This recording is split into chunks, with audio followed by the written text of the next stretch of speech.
So, as we have gone through a brief summary of the Old Testament, there is a remaining question.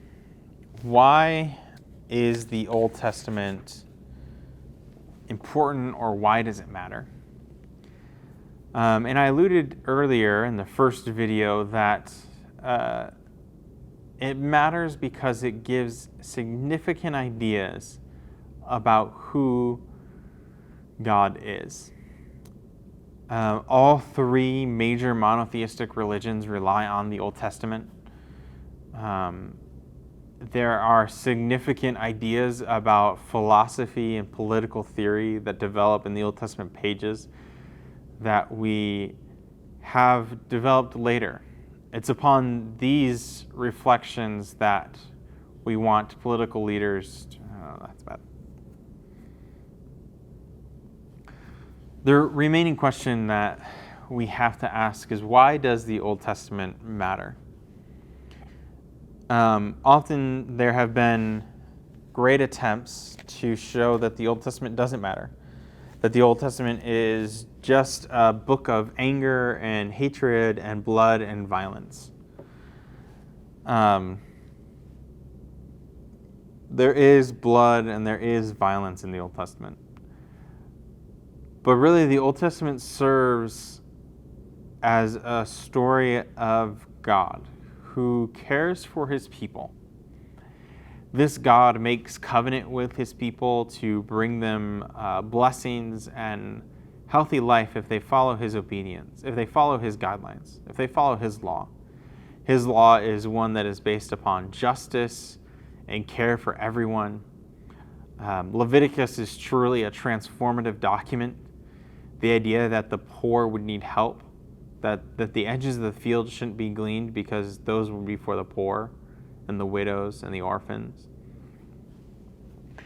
The Old Testament is important because it gives us our shape of who God is and what he is doing and who he wants us to be. Without the Old Testament, we have no understanding of the ramification of who Jesus is. We have no understanding as to why the world is the way it is. The beginning of the Old Testament tells us of a story about Adam, every man, and Eve, giver of life, who, when given the opportunity to be one with God, choose not to take it. And they want to be their own God.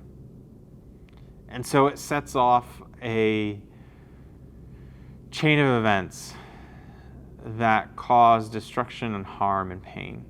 And it gives us a glimpse into our human condition, that some days we are brilliantly prepared to do good works, and then the other days we lie and we cheat and we steal and we have greed deep within our heart. The Old Testament matters because it is a significant work about who God is, and that the God of Israel is continuing to expand the borders. God chooses a particular family, that of Abraham, to be a blessing upon the earth, and that family develops into a tribe of 12, and that tribe of 12 becomes a nation. And then as we get towards the end of the prophets, Jerusalem is a place where salvation will be found for everyone.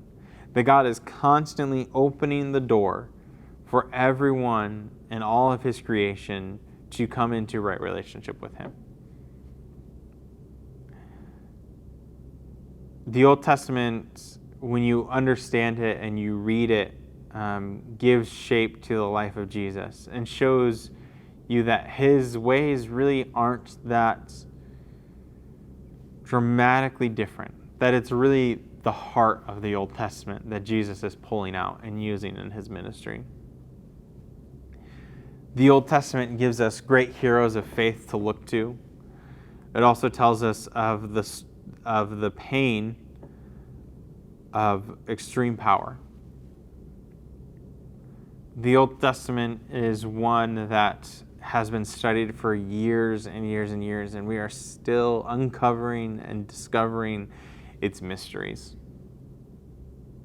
The fact that a collection of writers, some who we don't even know, could write a book that has profound implications for who we are as humans, who we are that relate to God.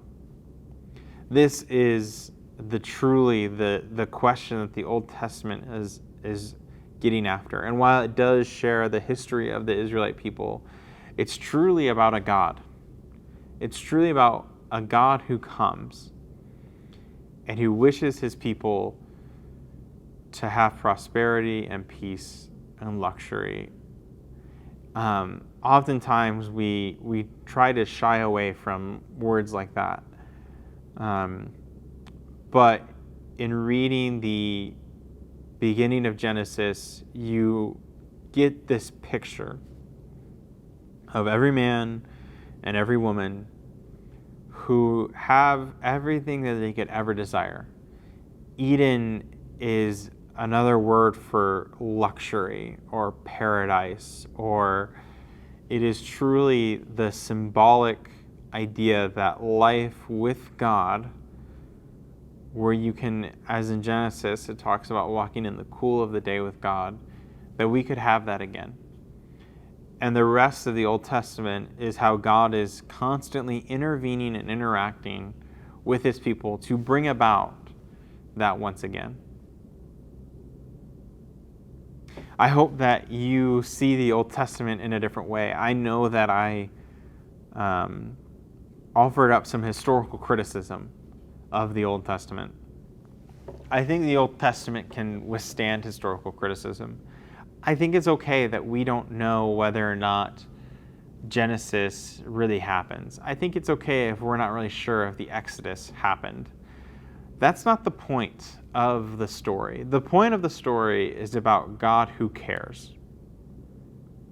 And so I hope when you read the Old Testament now, you'll see that it is about a God who cares.